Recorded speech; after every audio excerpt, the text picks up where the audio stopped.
Programa Uma Dose de Esperança, com o terapeuta Sandro Barros. Fala pessoal, aqui é o terapeuta Sandro Barros, mais um programa Uma Dose de Esperança. Essa dose tá uma delícia.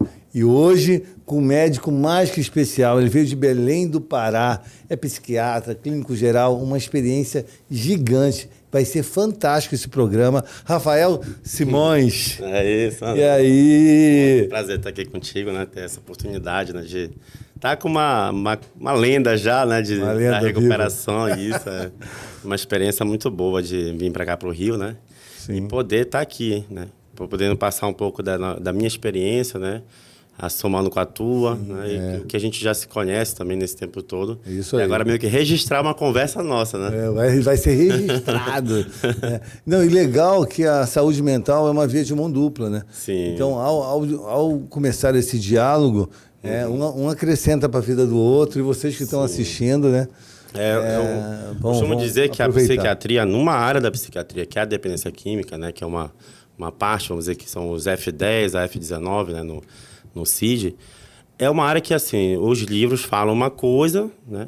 Os medicamentos, que é para dependência química, também falam uma coisa, mas na prática, no empirismo, né? Que a gente vai conhecendo e vivendo, vivenciando, a gente vê que é totalmente diferente. Então, que, assim, é uma doença multifatorial, né? Multidisciplinar.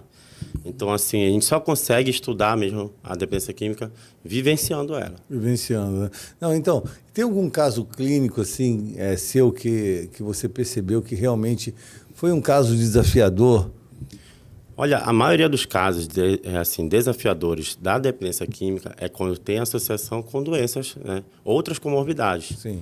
Principalmente o transtorno bipolar, né? A esquizofrenia, né? São doenças que podem levar a pessoa, né, o paciente, a usar droga, para meio que compensar. Para compensar. O desarrume ali, né, o desajuste da mente Sim. dele. Então, a mente meio que pede um tipo de substância, né? Sim. E às vezes o que é mais difícil é talvez diferenciar.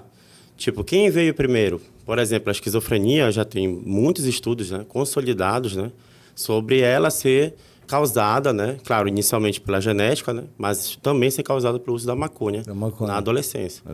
E aí, às vezes, a gente não sabe ali... Desenvolver um quadro, né? Se de fato também a pessoa ela iria ser esquizofrênica usando ou não, né? No caso, se ela não tivesse usado maconha. E aí, lá na frente, na hora de pegar esse paciente, a gente não tem como diferenciar muito. Quem veio primeiro, né? Que tem o ovo e a galinha. Ovo e a galinha, é verdade. Será que ele é esquizofrênico porque ele usou maconha ali dos 12 aos 15, aos 16 anos? Ou porque já era um fator genético? Ou ele já era, de fato, né? Eu tenho um tio lá que é esquizofrênico, tem um parentesco. Hereditariedade, né? Aí, esses casos, eu te falo que são os mais complexos. Porque aí tu tem que realmente esfriar a doença, né? Ou seja, controlar ela, né? Porque a esquizofrenia não tem cura. E tentar fazer toda aquela terapia, né? Que você sabe, né? Que a dependência química ela exige, né? Sim. São desde aí os EVIT, né? Psicoterapia e tudo mais. Então, assim, e são pacientes que têm que estar ali cada 3 meses no consultório. Não pode ficar muito tempo afastado do tratamento. Eu percebo que problemas psíquicos, né? Geram uso de drogas. E o uso de drogas também geram problemas psíquicos. Né? Então, assim, uma via de mão dupla ali também, entendeu? Então, é o que você falou. Eu fui visitar uma clínica e aí vi um garoto jovem, 20 anos lá, falando sozinho e tal, e já há muito tempo lá. Eu chamei o dono da clínica e falei, pô, que garoto jovem, bonito, né? Falando sozinho na clínica. Eu falei, não, esse aí vai ficar até o final aqui, até viver e morrer aqui, porque a família está pagando por mês, ele tem convênio, e ele atravessou o espelho. Eu falei, atravessou o espelho? Ele falou, não, o psique partiu dele, ele não volta mais. Não tem mais nem a neuroplasticidade, né, que a gente ouve falar. Aí eu queria saber sobre isso, assim, a neuroplasticidade, ela atinge até um certo lugar, né? Ou não? Então, o grau da progressão da doença, né, até onde ela chegou, o dano, né, cerebral ali que ela pode levar, de fato. Tem muita questão da idade também. Quanto mais velho o paciente e mais tempo de uso de droga, mais difícil realmente a reversão. E, assim, realmente existem situações que Infelizmente, é muito difícil ter uma melhora ou quase assim, um controle meio que parece que a cura, né? Não. Realmente, os pacientes vão chamar a atenção, vamos dizer, sempre, das outras pessoas que, olha, acho que ele nunca mais voltou a ser o mesmo. O João, desde que ele usou droga, ele já se recuperou, mas hoje ele ainda é muito estranho, ele está meio que fora da realidade e tudo mais. Tem como chegar no melhor ali, mas não realmente... Tem uma área ali que a gente vê que não avança mais, como se realmente tivesse uma sequela mesmo. Existe mesmo sequela estrutural do cérebro mesmo. Estrutural, a estrutura psíquica, né? Sim, a atrofia de algumas A engenharia áreas. psíquica entra em colapso, né? Muitas vezes. O alcoolismo, por exemplo, tem uma parte que é da cirrose hepática, né? Que o fígado também, né? Ele se regenera muito rapidamente, muito mais do que o cérebro. Mas, assim, tem uma parte que é a cirrose, né? Que já é a parte final, que ali não tem mais jeito. Então, vou parar de beber. Já tem cirrose hepática, aí é transplante, não tem outra. Então, o cérebro também meio que tem um limite dele. No alcoolismo tem a demência alcoólica, por exemplo, que é como se fosse o Alzheimer, né? Ali não tem também retorno. Ali. É uma doença degenerativa, ela já não tem mais. O cérebro perdeu ali a estrutura dele foi afetada. Quando eu estava fazendo na faculdade uma aula de neuroanatomofisiologia, o professor falou assim para mim, Sandro, alguns remédios eles têm a função de ajustar essa engenharia psíquica e o funcionamento dos neurotransmissores, porque muitas vezes o remédio faz essa função, porque muita gente é contra remédio, né? Sim. A gente veio de uma cultura, né, do manicômio, tudo, que até terapia as pessoas são resistentes, né? Hoje menos, mas tem muita gente resistente hoje. Jamais vou fazer terapia, coisa de maluco, né? Terapia não é para quem tem problema todo mundo tem. Terapia é para quem quer resolver o problema. Mas terapia é para quem está bem também, é para quem não precisa, é para continuar não precisando. Né? Então a psicoterapia é muito importante. Então remédio nem se fala, né? Eu estou te falando isso porque eu não tenho experiência com remédio. Né? Eu nunca tomei remédio, eu nunca recaí. E eu nunca fui internado. Então, são 3 experiências que eu não passei por elas, né? E eu tenho 14 anos limpo, 20 anos de sexo, drogas, rock and roll, aquela doideira toda, aquela vida disfuncional. Eu não me protegia em nada, me colocava em risco 24 horas durante 20 anos, né? Isso no trânsito, na relação sexual, né? Em todos os sentidos, né? Eu me colocava em risco, não tinha proteção nenhuma. Então, assim, sou um milagre vivo mesmo de estar vivo. E saí dessa sem internação, sem recaída e sem remédio, que é muito raro, né? Ou a pessoa vai para a internação, ela tem uns remédios, até descobri, né, que muita gente toma remédio quando chega para acalmar, porque chega muito agitado, né? E fica num lugar isolado. Aí eu queria saber por quê, né? Mas é para a pessoa ser analisada ali, tipo um laboratório, um Big Brother, né? Uma câmera ali, para saber se a pessoa pode... conviver com outros e sem machucar os outros, né? Sem furar o olho do outro com uma caneta, para ver se tem condições. Então, assim, a sociedade ainda tem que aprender muito sobre os remédios, né? Assim, nessa parte da internação, né? Quando o paciente chega, a gente fica muito atento com as síndromes de abstinência que tem, né? Cada droga, né, tem. Então, normalmente, o paciente chega lá, que é muito chamado do clínico geral, né? Da droga-adição, né? Que é usuário de álcool, com cocaína, maconha no final do uso. Aí mistura com um Zolpidem, né? Esses medicamentos para dormir, né? E assim, o cara chega... Rivotril, né? Diazepam também. E aí várias situações que o paciente chega que a gente não sabe quanto de droga, qual é a situação. Até porque eles mentem também, né? Sim, a maioria é metade do uso. É o que fala, usava usei só. 3 baseados lá, 3 cigarros de maconha, né? Mas, na verdade, são 30 cigarros de maconha. E aí, nesse início ali, tem algumas doenças relacionadas à abstinência que são graves. A abstinência alcoólica, ela pode chegar até a morte. Se não for tratada. Uma síndrome da abstinência alcoólica é muito grave. É uma emergência, né? Psiquiátrica e normal. Eu ouvi falar que a abstinência de álcool e heroína matam. Sim, sim. O do álcool se a pessoa fica com sudorese, né? Fica suando, palpitação, tremores, né? Pode ter delírio que é o delírio tremilis, né? Que a pessoa ela fica em surto, né? Ela fica com uma psicose ali e vários sintomas físicos, né? E se a pessoa não controlar ali, ela pode ter uma arritmia, pode ter um infarto, pode ter um desfecho muito desfavorável. E o álcool está culturalmente inserido na sociedade. Né? Sim. O álcool é o chefe da quadrilha das drogas, ele tem um poder aquisitivo de dinheiro muito grande, ele está em todos os canais de TV, ele está em todas as lojas de conveniência, Sim. ele é associado como algo inofensivo, enfim, é um golinho, é um chopinho, associado ao lazer, Sim. associado à alegria, associado à paz, né, muitas vezes, a viagens, a você relaxar. Então, o álcool, ele realmente, num casamento, por exemplo, você beber água é uma coisa assim, bem desafiadora, porque é todo mundo bebendo, né? Festa de criança. Sim. Então, você sabe que o álcool está inserido. Né? E é tão complicado dizer não para o álcool, porque não é só dizer não para o álcool. É a insistência dos outros de você beber também, né? Sim. As pessoas ficam insistindo. Ninguém faz isso com água e com suco. Mas as pessoas, um golinho, vai um golinho. Mas tem, né, o ideal para quem tem problema, né, com dependência química é evitar o primeiro gole, né? A abstinência, no caso, né, que tem até a questão da medicação, que depois a gente pode falar, que tem um desmame, sim. A pessoa pode ir reduzindo as doses e depois parar. Qual é o remédio que você toma para beber menos, para usar menos, que quando você bebe você passa mal? Tem um que é... Tem um que ele já é muito pouco utilizado, que é o que antigamente é chamado de antietanol, que é o disulfirano, o nome da substância. Que ele realmente tira uma enzima que é a enzima que quebra o álcool e faz ele ser digerido, né? Então, é álcool desidrogenase o nome da enzima. Então, ela pega esse remédio, ele meio que afeta essa enzima, ou seja, você toma o álcool, ele não é digerido praticamente. Então, ele é tóxico mesmo, de fato.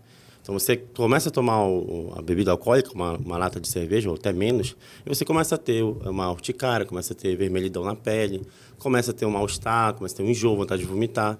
E aí faz com que a pessoa comece a criar ali uma antiempatia, vamos dizer assim, com o álcool. Só que ele é muito perigoso, porque a pessoa que sabe que está tomando disulfiram, ou ela pega e sabota, né? Fica dias sem tomar para poder beber. Né? Esconde de todo mundo, né? Ou seja, Ou ela toma sabendo das consequências. Não, aí ela tomando, ela já meio que já sabe que se ela beber, ela pode morrer de fato. E pode mesmo. Então tem um termo que é assinado, termo de compromisso, né? Com a vida, pessoa, né? Não, a pessoa tem que assinar um termo para o psiquiatra se respaldar, dizer, olha, eu tô te avisando. Pra não ser acusado, né? Eu tô te avisando que esse remédio, se você beber, você pode vir até a óbito. E aí não tem muito o que fazer, porque essa enzima ela demora para ser reproduzida. Né? Justamente porque a pessoa pode mudar de ideia. Falar, tá bom, não vou tomar não. Aí chegou na hora, ficou embalada ali com a emoção do ambiente, o poder do ambiente, né? Sim. Onde tem ambiente, tem pessoas. Onde tem pessoas, tem ideias. Onde tem ideias, tem ações. Onde tem ações, tem resultados. Então, se você mudar o ambiente, você muda o resultado. Mas o ambiente tem um poder de influência. Esse caso desse medicamento que é uma coisa que eu acho muito ruim, se eu lhe falar. Porque, assim, a pessoa, ela não é assim que eu vejo o tratamento. Então, tem muito psiquiatras que não usam ele, o disulfiram, né? Porque a pessoa tem que ter um entendimento, né, do álcool. Não pode ser dessa forma. Mas, assim, é uma forma também de tratamento. Tem gente que se dá bem nessa forma. Já toma esse medicamento há anos, porque sabe que se um dia tomar o álcool, ele não vai se dar bem. Então, assim, só que é uma forma artificial, né? Eu acredito que seja assim. Mas tudo é válido para a pessoa parar de beber. Eu costumo falar que a dependência química é igual o camarão. Tem gente que tem alergia, tem gente que não. Nesse caso aí, a pessoa fica alérgica mesmo. Alérgica. Quem tem problema com camarão não pode comer nenhum camarão. Né? Sim. Então, o dependente químico precisa evitar a primeira dose, né? Não de esperança, mas de álcool e de drogas. Mas a família precisa evitar a primeira discussão, né? A codependência, dependência do dependente, né? Dependente do dependente. Então eu vejo muito assim, o filho viciado na cocaína e a mãe viciada no filho, como se fosse a cocaína da mãe, entendeu? Sim. Tipo, o vício é muito grande. Eu fui atender uma mãe e um filho em Copacabana, e o filho estava usando muita cocaína, estava usando R$50 por dia, morava na frente do morro, o ambiente também não favorecia, em Copacabana. Aí a mãe começou a buscar a droga para o filho. Aí eu questionei a mãe. Aí a mãe falou, não quero que ele morra, então eu vou buscar a droga e pago a droga. Então, quer dizer, a mãe subia o morro, gastava o dinheiro dela, que já era pouco, para comprar a droga para o filho usar dentro de casa. Então, assim... ela não usava, mas ela estava ali naquela doença da codependência, né? E eu fiquei super assustado em ver isso, porque a casa deles estava toda suja, num desleixo, né? A mãe estava chupada, sem fazer o cabelo, toda chupada magra, assim, como se ela estivesse de fato usando a cocaína, mas na verdade o vício dela era o filho. Sim, né? sim. E ele totalmente magro, assim, com as costelas aparecendo. E foi muito desafiador de ajudar essa família aí. O nível de estresse que passa, né, uma mãe de um usuário, né, ali, por exemplo, o usuário vai lá, começa o usuário de cocaína, vamos dar um exemplo, né, e fica lá 2, 3 dias usando, né, então assim, 2, 3 dias sumido, né?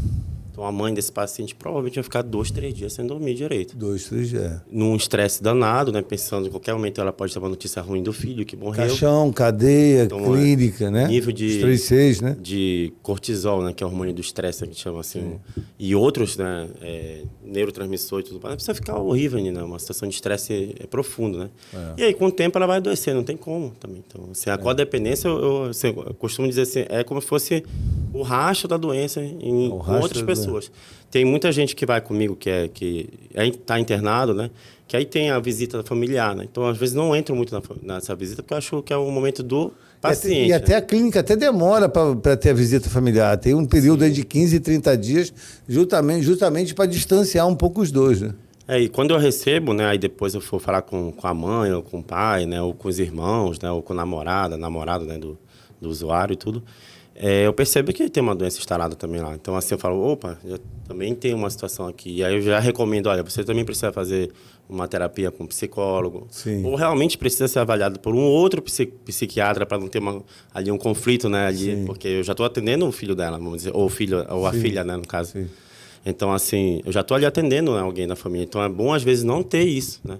Não ter mais um paciente dentro da família para não ter uma confusão, vamos dizer assim. Tem a constelação também, que é uma terapia familiar, né? Familiar. Que é para tentar ali resolver toda aquela situação que uma mediadora, se instalou, aquela bagunça toda que o usuário já causou. Bagunça, isso aí. Como você falou, a casa tá toda bagunçada. Literalmente. Emocionalmente, fisicamente.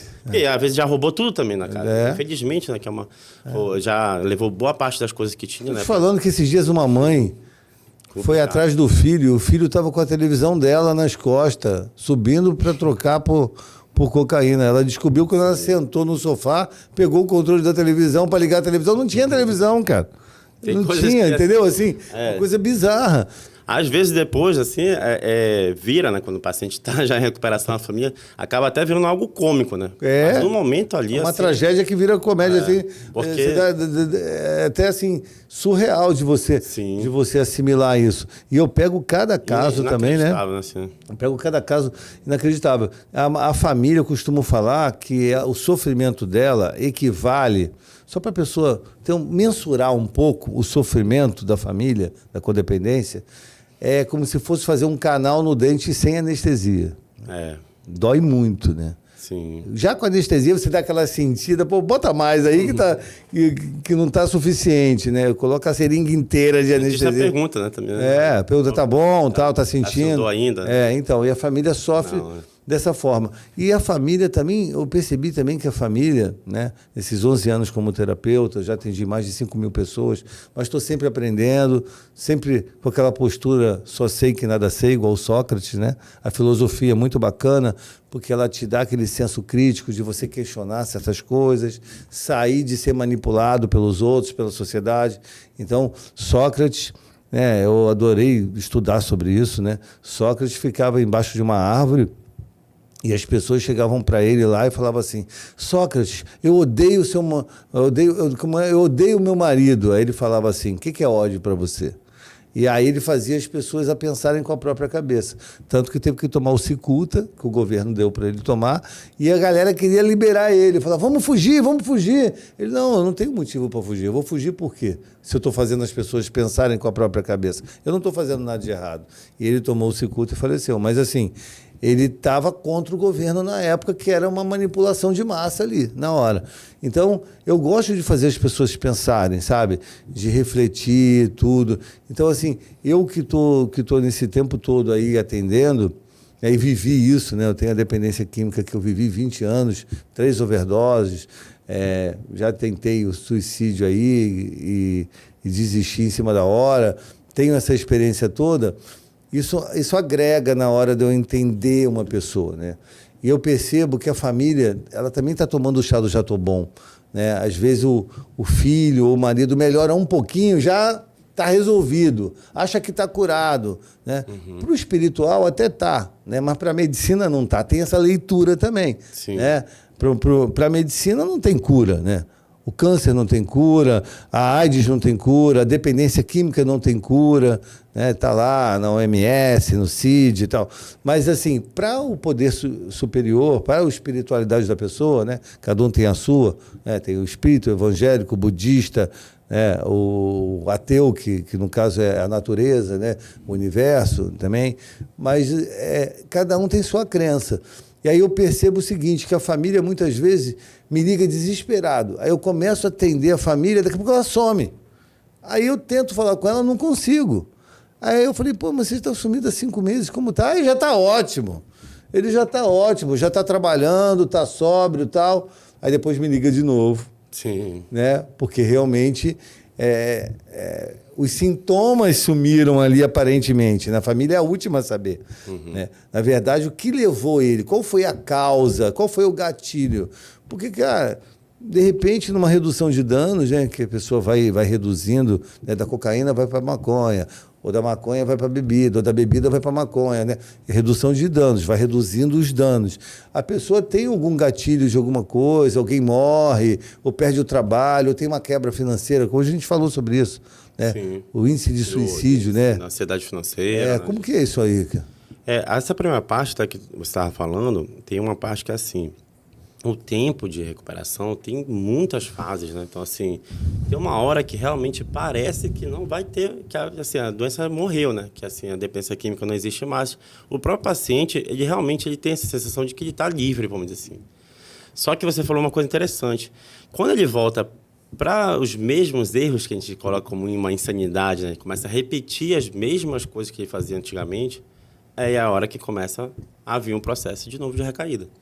Então, assim, a família, às vezes, ela coloca o paciente como já recuperado, né? 100%. Sim. Então, já pode fazer isso aqui, já pode fazer isso aqui, ali e tal. Já não precisa tomar mais remédio, porque a gente vê que ele está bem. Doutor, ele tá ótimo. Ele segurar o copo, não, né? Doutor, ele tá ótimo. Já segura meu copo aqui de bebida. Tá perfeito. Não, ele tá perfeito. Eu nem precisa mais tomar remédio, não. Aí ele toma às vezes, e falam mesmo de fato assim. Sim. Aí eu até fico pensando assim, será que eles esqueceram do terror que foi há 5 meses atrás? Não é nem assim, há 5 anos, há 5 meses. 5 meses. E assim eu fico pensando, realmente é uma situação muito difícil, porque da dependência química que vem a doença da adicção, ela tem muito da parte do orgulho do paciente. Tipo assim, não vou tomar remédio porque eu já estou bem, não vou ficar me drogando. Que já estou bom, né? Remédio é droga. Eu já estou bom, chá do já estou bom. E aí vem o que a gente estava falando. Por exemplo, o cara ali ele perde um dinheiro, né? Enfim, manda um pix errado. Acontece hoje, tem muito golpe, né? E aí ele perde uma grana. Esse dependente químico, vamos colocar o mesmo caso, né? E aí, pronto. É uma questão, assim, tem um paciente aí que falava assim, doutor, se eu tiver um peteleco em mim, eu recaio. Eu estou numa situação aqui que eu estou para recair. Né? Estou para recair. Por quê? Eu fui demitido do meu emprego e eu estava bem de dinheiro e agora estou sem dinheiro. E assim, e aí volta para a clínica, como volta teus pacientes, volta de volta. Então, assim, uns têm noção de dizer, doutor, vai acontecer de novo. Eu vou recair de novo, vou voltar tudo do zero. Então, eu quero ficar aqui por esse final de semana, porque eu tive uma desavença com a minha namorada, terminamos o namoro e eu já estou pensando em usar. Ou questão financeira, né, que você colocou. Sim. Que é uma coisa muito comum também. Até o suicídio, né? E outra coisa também, o usuário, normalmente, um bem-sucedido até, inclusive, financeiramente, ele perde muito dinheiro no uso. Sim. Ou deixa de ganhar muito dinheiro, né? Deixa de ganhar e perde os dois, né? Perde os dois. E aí, o que ele quer? Ele quer, na hora que ele volta, né, se recupera, ele quer o quê? Recuperar toda a grana que ele perdeu, né? E mais o que ele vai ganhar, né? Isso.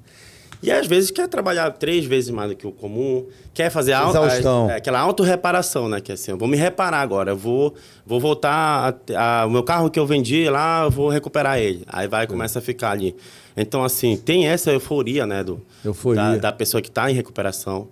eu quero logo imediatismo. Não, e aí vem a exaustão, né? Trabalha para recuperar o que perdeu, para recuperar o tempo perdido que deixou de ganhar e para ganhar mais do que está ganhando. Aí vai, trabalha. Aí fica meio que associado ao pedreiro, né? O pedreiro, o que acontece muito? Meu primo trabalha com obra, eles trabalham de segunda a sexta o dia inteiro, rala pra caramba, exaustão. Chega na sexta-feira, fala, eu mereço. Gasta tudo na sexta-feira. Sábado tá duro, domingo tá duro, segunda vai trabalhar de novo. E se você der o dinheiro antes de trabalhar, eles somem. Também tem isso. Né? Porque eles vão gastar tudo com pinga ou com outras drogas, né? Um abismo leva a outro abismo. Estamos apresentando Uma Dose de Esperança, com o terapeuta Sandro Barros. Sandro Barros é terapeuta e acompanhante terapêutico, profissional de saúde altamente capacitado e experiente, que combina conhecimento teórico e prático para desenvolver estratégias de tratamento personalizadas. Atuando tanto presencialmente quanto online, Sandro oferece atenção individualizada ao paciente e à sua família, guiando-os no processo de recuperação, promovendo a melhoria da qualidade de vida e facilitando sua reinserção social. Sandro fundou a empresa Independência Química. Ela tem como diferencial suas palestras, acompanhamento terapêutico, que é uma profissão do futuro, e atendimento presencial e online. Seu método é exclusivo e inovador, combinando práticas terapêuticas personalizadas com um enfoque na inteligência emocional. O Instituto Sandro Barros é referência em saúde mental. Confira alguns projetos do Instituto. Ele criou o projeto Domingo Social, que oferece atendimento gratuito a quem precisa de suporte terapêutico. Também idealizou o projeto Um Dia na Sociedade, que recompensa pacientes com bom comportamento durante a internação, proporcionando uma experiência de acompanhamento terapêutico especial em ambientes sociais, renovando a perspectiva de vida. Outro destaque do trabalho de Sandro é o projeto Acolhimento Sem Fronteiras, voltado para oferecer apoio terapêutico à comunidade LGBTQIA+. Acompanhe o terapeuta Sandro Barros nas redes sociais e conheça mais sobre seu trabalho transformador. Voltamos a apresentar Uma Dose de Esperança, com o terapeuta Sandro Barros. É uma gangorra emocional. Ou ela está no consumo, ou ela está no cansaço. Se recuperando dos 4 dias de bebidas, de rave. Eu, no meu caso, eu ia para uma rave, eu chegava na rave sexta-feira, eu chegava segunda-feira de manhã, me arrastando, sem R$1, sem dinheiro para o metrô, pedindo para desconhecido, cheio de lama, chorando, falando assim, o que eu fiz? Nossa, fiz tanta coisa errada, mas esse prejuízo do sofrimento, ele parece que dissolve rápido, cara. Rápido. Tanto para a família, que já esqueceu a tragédia, como você falou, Sim. quanto para o dependente que usa. Por que a mente, né? A mente, ela mente muito, ela ilude muito e ela acaba, né, te sabotando, né? Eu costumo falar que a mente é igual à internet, né? Tem um lado bom e um lado ruim.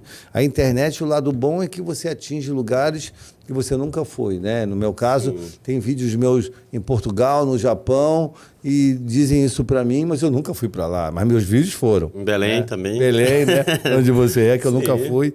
Meus vídeos estão rodando lá, né? Sim. Teve um que teve 18 milhões de visualizações, né? Que o cara me Pessoas que eu reconheceu. atendo lá, falam, olha, tal, eu até falo, olha, eu conheço o Sandro Barros, e tudo mais. Você recebeu um vídeo meu, né? Fala, pô, eu conheço ele. Sim. Na Austrália, meu amigo falou, Sandro, eu tô recebendo um vídeo seu aqui. Eu falei que era seu amigo. O pessoal nem O acreditou. alcance é muito bom. Muito grande. Uma coisa, por exemplo, em Narcóticos Anônimos, que hoje tem uma reunião virtual, que Isso há é 10 anos muito atrás bom, não tinha. é.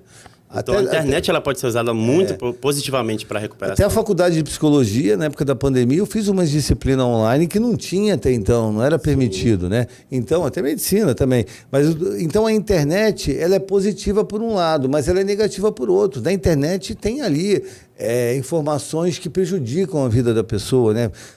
Coisas sérias que a pessoa usa a internet para acabar com a vida, para prejudicar a vida de outros. Então a internet tem um lado bom e o lado ruim. A mente também. A mente, se você for usar ela para o bem, né? Você vai planejar, você vai executar, você vai ser criativo, você vai ajudar outras pessoas, você vai resgatar. Mas se você for usá-la para o mal, entendeu? Você vai se afundar. Né? Então, assim, eu percebi que os prejuízos, eles são dissolvidos. Assim, por que na primeira overdose eu não mudei ali?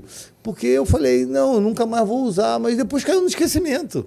Caiu no esquecimento. Então, quando eu fiz o curso de terapeuta, o meu professor falava assim, os sofrimentos e os prejuízos, eles vão dissolvendo até o ponto de você não lembrar mais e até ver de forma diferente. Sim. Já o prazer está tatuado na sua cabeça, você nunca vai esquecer. Por isso que você volta a usar, porque você quer o prazer do início. Sim. Né? Então, se os prejuízos caem no esquecimento, né? Então, por que eu tive 3 overdoses? Porque o primeiro caiu no esquecimento. Falei, não é tão grave assim não, acho que não era tão forte. Você vai minimizando, né? Sim. Então, assim, isso vai acabar ajudando a pessoa a recair. O processo de memória, ele tem muita relação com a quantidade de neurotransmissor, ou seja, quanto de dopamina, serotonina tinha naquele momento que você vai, por exemplo, evocar a memória. Então, por exemplo, sempre eu até pergunto, e é uma questão de neurociência mesmo, você consegue lembrar do pior dia da sua vida? Com detalhes, inclusive. E não consegue lembrar do melhor dia da sua vida. Dificilmente alguém fala, o melhor dia da minha vida foi aquele dia lá que eu ganhei meu primeiro salário, ou que eu casei e tudo mais. Até casamento, tudo bem. Você consegue lembrar do pior, mas não do melhor? É muito mais fácil. Porque numa questão, por exemplo, de morte de um parente, morreu o pai da pessoa, a mãe da pessoa. Naquele dia ali, ele lembra de detalhes do que aconteceu no dia. Porque naquele dia tinha uma enxurrada de neurotransmissor na cabeça. Uma cachoeira de dopamina. Cachoeira de tudo quanto é coisa. Tudo quanto serotonina, acetilcolina, que é parte já do nervo periférico, e tudo. Noradrenalina, dopamina. Aí isso vira um trauma, uma marca psíquica que gera um consumo também. Naquele momento ali, é uma enxurrada, né, de neurotransmissor e tudo mais. E aí se forma uma memória muito resistente. O nome até é traço mnemônico, né, que é assim, forma ali uma memória que é uma tatuagem, né? Então, aquele dia lá da morte lá de alguém que você amava muito e tal, aquilo ali é inesquecível. E na hora que você vai usar a droga, já que é o lado positivo ou não, né, pro cérebro, claro, né, porque há uma grande descarga de dopamina. Então, naquele início do uso ali, você vai lembrar aquilo ali. E quando o teu cérebro já está lá embaixo, você não tem mais nada que eu falo assim, a laranja, já tu aperta, espreme a laranja, não sai mais nada de líquido, né, tu já tirou tudo. Aquela parte final do uso da droga já não tem mais muita coisa. Então, você acaba esquecendo aquele final. Porque no começo tem muito estímulo. E é a mesma coisa que eu estava falando sobre a questão do luto. Então, naquele início do uso da droga ali, você consegue lembrar bem.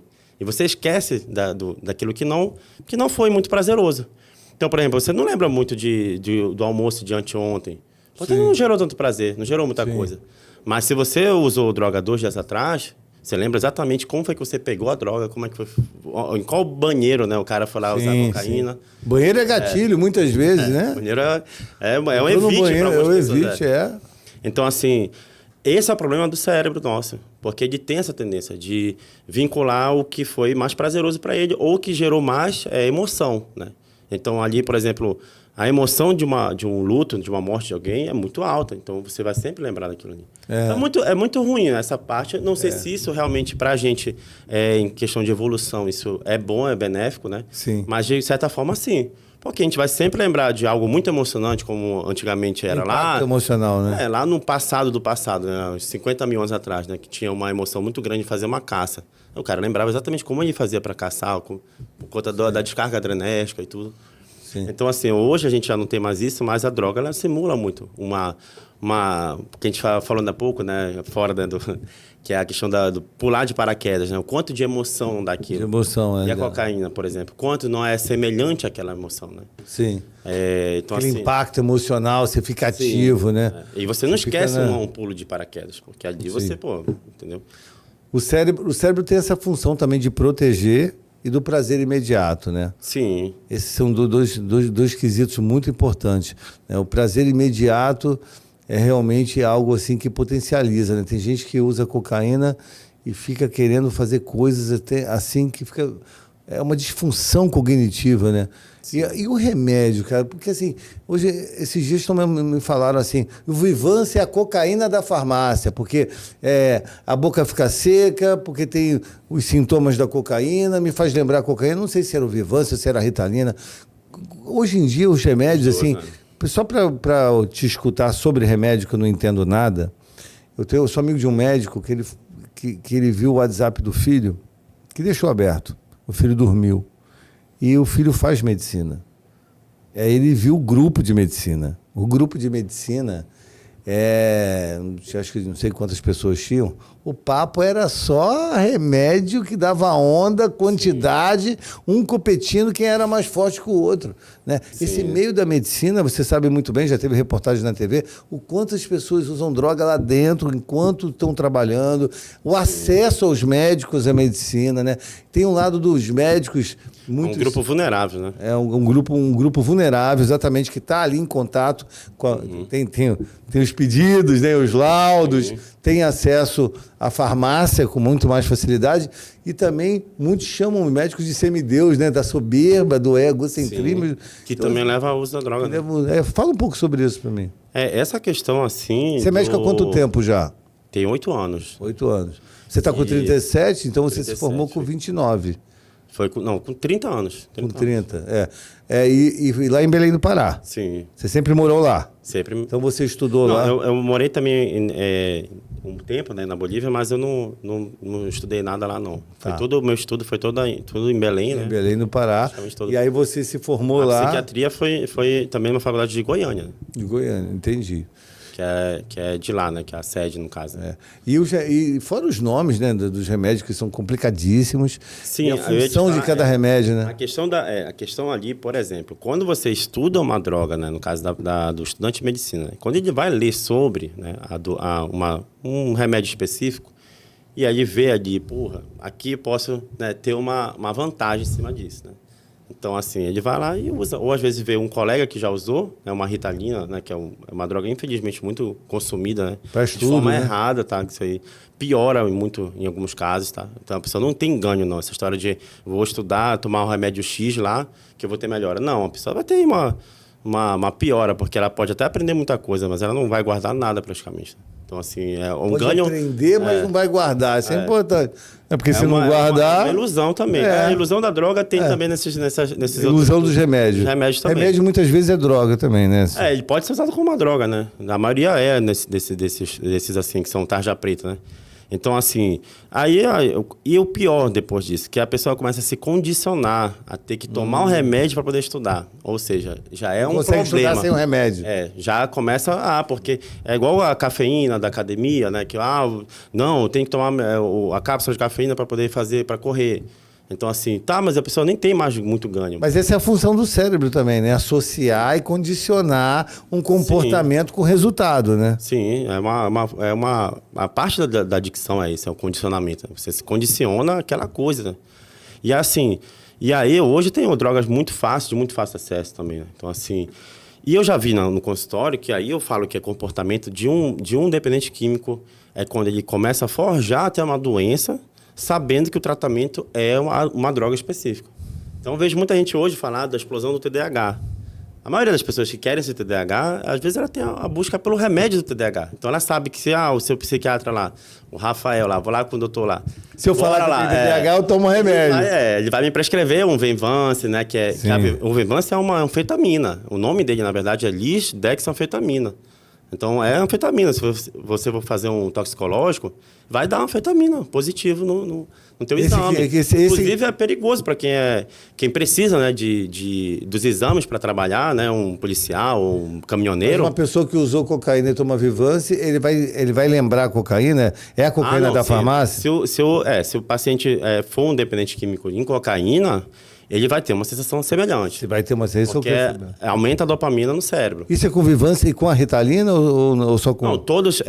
o metilfenidato, né, que é a Ritalina. Né, a Ritalina é o nome comercial. Sim. Né? Tem a Ritalina, tem um Concerta, que também é metilfenidato, que é a substância, né? Tem a Ritalina, o Concerta e Acho que são esses dois. Tem mais um outro. Não, Rivotril Não, é outra é o coisa. clonazepam. É mais para acalmar, né? Tem algumas marcas que usam, tem o Medato, tem Qual várias que é marcas. para agitar que lembra cocaína e qual que é para acalmar que lembra...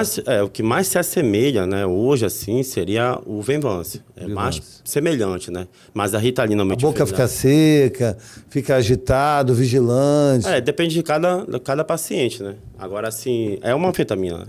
É um risco muito grande ali. Tem o metilfenidato, né? Que ele aumenta também a dopamina. Então, assim, o metilfenidato aumenta a dopamina numa região do cérebro. O Venvance também aumenta também. Então, assim, o que a cocaína faz? Aumenta a dopamina. Então, por exemplo, se o paciente já teve exposição à cocaína, na hora que ele estiver usando o Venvance ou a Ritalina, né, o metilfenidato, ele vai lembrar da cocaína. Porque vai dar um pulso de dopamina. Aí o que vai acontecer? O que acontece, por exemplo? Hoje, o medicamento que eu mais considero, porque assim, o TDAH tem que tratar também. Se for o caso, a pessoa tem a doença TDAH mesmo, for diagnosticada, uma avaliação neuropsicológica, por exemplo, que vai confirmar também, de forma objetiva até, né, a doença TDAH, ela tem que ser tratada. Porque o TDAH não tratado, ele é um risco da pessoa virar um dependente químico. Sim. Porque, por exemplo, a cocaína, ela é supostamente um tratamento para o TDAH. Sim. Porque o TDAH ele tem falta de dopamina numa região do cérebro. Sim. E o que a cocaína vai fazer? Ela vai como se fosse um repositor de dopamina na região. Então, o TDAH, se ele usar cocaína, ele está muito, vamos dizer, lascado, vamos dizer assim. Porque o risco é muito alto mesmo. Entendi. Tem estudos aí de 40% de pessoas que usam cocaína são TDAH. Porque, ou seja, a doença não tratada levou a pessoa a usar cocaína. Olha que interessante. É muito difícil. E aí, com o tempo limpo, realmente, o paciente tem 1 ano que ele não usa cocaína. Aí é o ponto de começar a tentar, por exemplo, usar um Concerta, que é o metilfenidato, né, a Ritalina, de forma prolongada. Ou seja, o Concerta, ele não vai causar esse boom que dá de dopamina, né? Que a cocaína faz, o crack faz. Sim. Entendeu? Então, é um remédio mais bem tolerável. Menos risco de recaída. Mas mesmo assim tem. Tem um médico psiquiatra em Belém, não vou falar o nome, né, mas sim. ele considera, por exemplo, quando ele vai iniciar o tratamento de Ritalina para o paciente que tem histórico de dependência química, ele aconselha que haja um AT, um acompanhante terapêutico por 15 dias. 15 dias mesmo, ele coloca isso. Até uma coisa que eu copiei para mim também. Então, assim, o paciente precisa de tratar, ele tem TDAH, mas ele já foi usuário de cocaína, ele vai começar o tratamento com Ritalina ou Concerta. Você tem um acompanhante. 15 dias pelo menos, porque para ver como ele vai responder ao remédio. No dia a dia, no cotidiano, indo no banco, indo no shopping. O que acontecia contigo, Sandra, quando você usava ali a cocaína, né? Quando começava a passar o efeito dela, qual era a vontade sua? Uma nova dose. Não de esperança, assim, de cocaína. Infelizmente, de cocaína. De mais uma dose, para ter aquele efeito, caso, né? Que aí te dava mais, aí depois que passava, te dava mais vontade e aquele ciclo. O que acontece, por exemplo, se a tua mente hoje recebe uma descarga de dopamina, quando começar a passar, e aí você não tem mais a opção de usar a cocaína, você vai tomar novamente um comprimido ou não? Aí fica aquele negócio. Então, é um risco muito grande. É um risco muito... Não, pessoal, é o seguinte, se precisar de ajuda, pede ajuda, é um ato de coragem e sabedoria. Eu falo isso toda hora, né? Quanto mais eu falo, mais as pessoas pedem ajuda. Então, eu vejo a importância de estar falando isso. Me chama no Instagram, @terapeuta Sandro Barros. Pede ajuda. Esse assunto com o Rafael tá gigante. Aqui a gente precisa ter parte 1, parte 2, parte 3, parte 4, porque é muito assunto, né, Rafael? E eu queria saber, mais um assunto para a gente fechar aqui. Realmente é muito assunto. É um universo, né? É um universo, né? A gente sabe que, dependendo da dose, o remédio é droga. Sim. Ou é remédio mesmo, né? Se você, como psiquiatra, oferecer para o seu paciente, você precisa tomar 1 gota de Rivotril todos os dias, e aí ele tomar 2 por conta própria, né? Sim. Ele se automedicar, é um comportamento adictivo, né? Do adicto, e é um comportamento que você está se drogando. Então tem muita mãe que toma várias gotas de Rivotril durante a noite e reclama que o filho está fumando baseado, está bebendo, não sei o quê. Então, existe, acho que precisa os dois se tratarem, né? E obedecer o médico, porque muita gente... Tá cheio de psiquiatra que não é psiquiatra, né? Que as pessoas se automedicam. Aqui no Brasil... E não são médicos também. Não são médicos. Já são psiquiatras sem fazer medicina. Exatamente, porque a cultura é de automedicação, né? Você sabe que o Brasil tem isso. Agora, eu queria saber, para a gente fechar, qual é a diferença de estar limpo e de estar em recuperação, né? Isso é muito bom. Isso é uma questão, por exemplo, de pessoas que têm a doença da adicção, né, que é considerado uma série de comportamentos, né? Um deles é o uso da droga, né? E assim, tá limpo é a pessoa que está ali, vamos dizer assim, sem o uso da droga. Basicamente é isso. Tá ali, ó, estou limpo há 5 meses. Então, 5 meses sem usar nenhum tipo de substância que altere, né, as funções, a parte do senso crítico, né? Então, o cigarro, por exemplo, se supõe, né, até então, que ele é uma droga que vai causar danos físicos, gente. Mas ele não vai fazer você roubar uma televisão, como você colocou lá, o cara pegar a televisão e comprar o cigarro. E assim, agora, estar em recuperação é quando a pessoa ela decide, nos seus comportamentos, né, no seu dia a dia, no seu viver, né, mudar, de fato. Então, assim, é como se fosse uma conversão mesmo da pessoa. Um movimento contrário, né? Se fosse antes, eu fazia isso, mas hoje eu faço aquilo. Porque isso está muito ligado à programação. A reparação. Por exemplo, a programação de Narcóticos Anônimos ou de Alcoólicos Anônimos, existe uma coisa assim. Se você não se comportar como uma pessoa em recuperação, você vai recair. Não adianta você ficar forçando a barra na força do braço, a pessoa não consegue, porque daqui a pouco ela está cometendo os mesmos deslizes, né? Os defeitos de caráter. De madrugada está fugindo para fazer alguma coisa, por exemplo, sair para uma festa, sair para uma coisa, ou seja, ele vai continuar tendo... comportamentos inadequados. Exatamente. E aí isso vai levar à recaída, né? Por exemplo, relacionamentos, pessoas usuários de droga, por exemplo, que costumavam, né, ter relação com prostituta, com mulheres, né, profissionais do sexo e tudo mais, essas pessoas são muito mais vulneráveis. Então, assim... Ou a pessoa ela muda o comportamento dela em tudo, né? Para ela poder realmente ter uma plenitude, né? Ela pode ter assim, uma segurança de que ela não vai usar droga. Sim. Então, assim, o estar limpo é você não usar droga. Então, assim, tem muita gente que está 5 anos, sabe? Todo dia pensando na droga, todo dia vivendo uma prisão mental, né? A gente fala, tem uma gíria dentro das clínicas que é assim, está arrastando corrente. São pessoas que ainda estão, vamos dizer assim, pensando na droga, vivendo da droga, mas como ela tem uma vantagem de não usar, ela continua sem usar droga. Ou seja, ela vive aprisionada mentalmente, né? Sim, pô, interessante. E quem está em recuperação, ela não está mais. Ela está livre mesmo. Eu vejo você, eu acho você um exemplo muito grande. Obrigado. De que, não, é verdade mesmo assim, que é possível você ser feliz, é possível você viver uma vida correta, né? Porque na adicção as pessoas fazem muita, né? Roubam errado, e às vezes parece que elas não se perdoam. Comportamento inadequado, né? Com a mãe, com a família, com ela mesma, se auto-sabotam, tudo que começa não termina, inimigo do fim, essas coisas. E aí eu vejo você como um exemplo muito grande de que é possível você ser feliz, sim. Você pode ressignificar tudo. A sobriedade é muito importante. O meu maior patrimônio emocional, sobriedade é minha maior riqueza. Sem sobriedade eu não tenho Deus, né, minha intimidade com Deus, não tenho minha mãe, não tenho meus amigos, não tenho minha roupa cheirosa, passada, não tenho um apartamento limpo, não tenho um carro, não tenho liberdade, né, saúde para ir, né, para ir passear, para dar uma volta. Então, assim, a sobriedade é muito importante.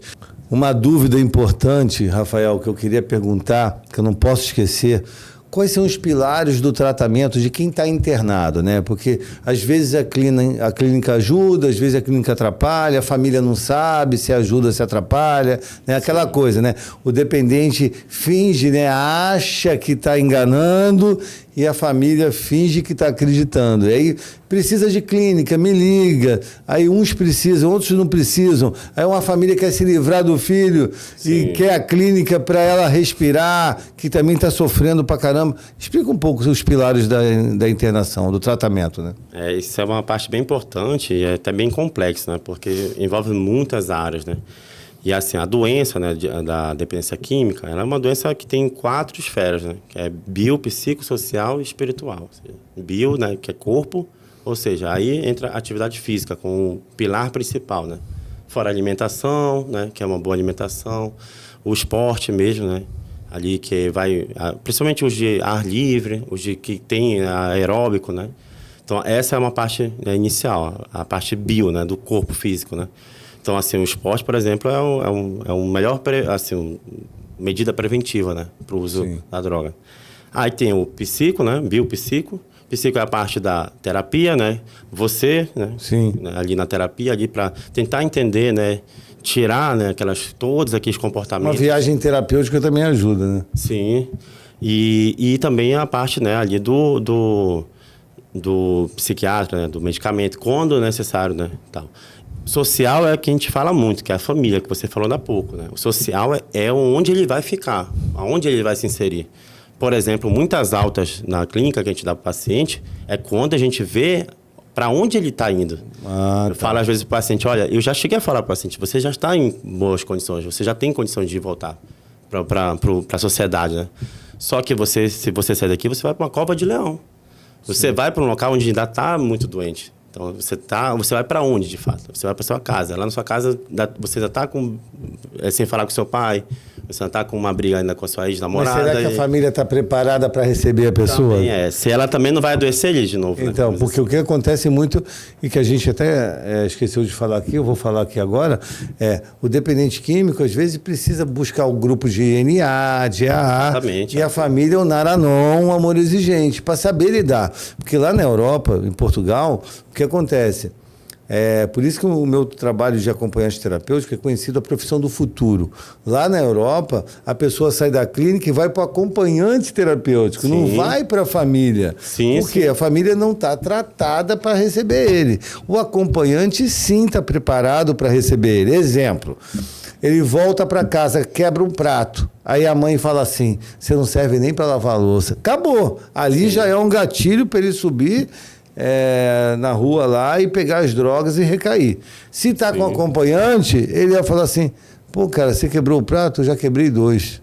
Caraca, é assim mesmo, acontece, cara. Se cortou? Beleza. Vamos continuar aqui a atividade terapêutica. Então, as respostas, né, o lidar, essa questão também que precisa saber. Às vezes você mesmo, né, como acompanhante ali, você, na família, dentro da família, você consegue perceber também. Sim. E repassar para o psiquiatra, para o psicólogo também, ou para um outro terapeuta, vamos dizer assim. Olha, eu fui lá com o paciente X e fui na casa dele, eu vi que as pessoas tratam ele com preconceito. Sim. Falam para ele. Aí faz a leitura do cenário. Também. É até importante. Ninguém tem como saber, né? É até importante deixar claro que o ideal seria o paciente ter um psiquiatra.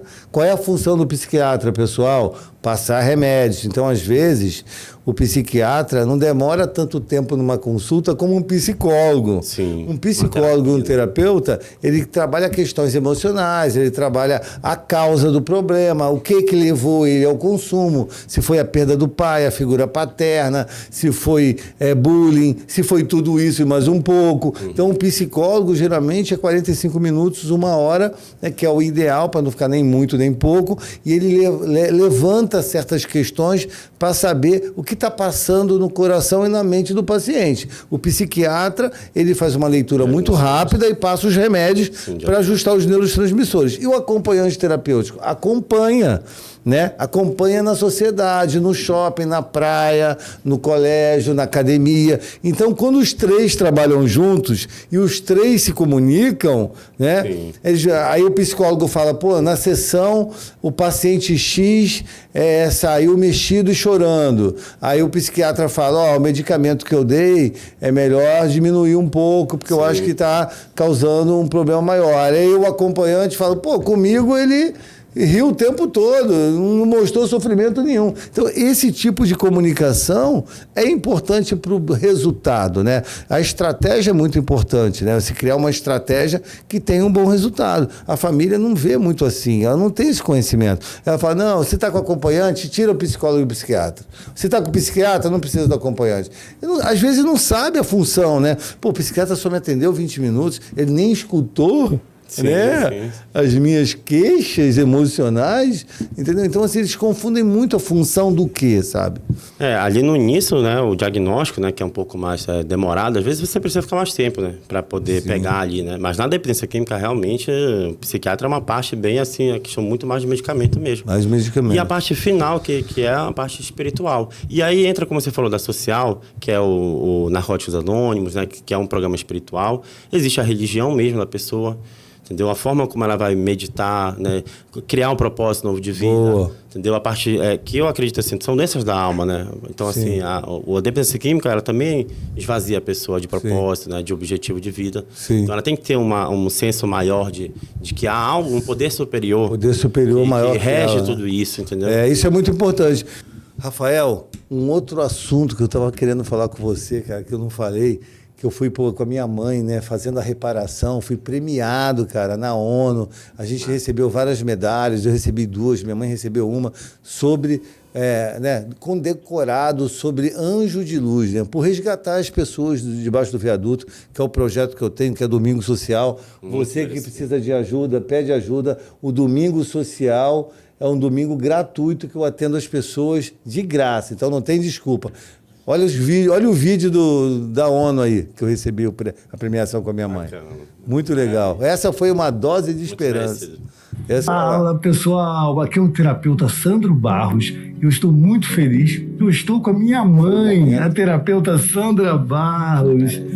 Como eu amo essa mãe, ela me resgatou. Estamos vivendo esse momento incrível, maravilhoso, recebendo a medalha da ONU. Eu estou recebendo a 2ª medalha e minha mãe está recebendo a 1ª medalha da ONU por resgatar as famílias, não só mães, esposas e filhas, mas para resgatar as pessoas da escuridão para a luz. Como você está se sentindo, mãe? Eu estou me sentindo muito feliz por essa premiação e continuo agradecendo a todo esse empenho do meu filho e o meu junto, porque nós juntos unimos uma grande força, ajudando famílias e pessoas que estão sem esperanças. E a gente está junto, levando uma dose de esperança. É possível viver na sobriedade, na positividade, na luz, ter qualidade de vida e levar essa luz para as pessoas. E hoje uma premiação incrível que eu estou vivendo esse momento maravilhoso com a minha mãe. Qual é o recado que você tem para as mães aí?